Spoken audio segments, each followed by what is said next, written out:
ఆహ్, వైసీపీని ప్రతి దాంట్లో కూడా లాగాలి. కానీ కుంభకోణాలు మాత్రం ఇప్పటి ప్రభుత్వానిది. తాజాగా 'ఆంధ్రజ్యోతి' రాసుకొచ్చింది. కాస్మెటిక్స్ కాంట్రాక్ట్‌లో కిరికిరి అంటూ. అర్హత లేని సంస్థకి 17,00,00,000 టెండర్. వైసీపీ కీలక నేత మిత్రుడు సంస్థకి లబ్ధి.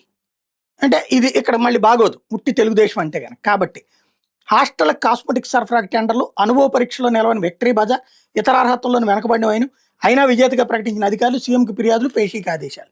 ఇక్కడ ఏంటంటే అధికారులు తప్పు చేస్తున్నారు. ఇక్కడ చంద్రబాబు గారిది కాదు. ఇదే గనక జగన్ అయ్యి ఉంటే గనక జగనే దీంట్లో వెనకాల ఉన్నాడు అని రాసుకొస్తారు. ఇప్పుడు కూడా జగన్ సంబంధించిన పార్టీ వాళ్ళకి సంబంధించిన వాళ్ళ మిత్రుడు ఇట్లా రాసుకొస్తారు. బట్ ఇక్కడ జరుగుతున్నది ఇప్పటి కుంభకోణమే.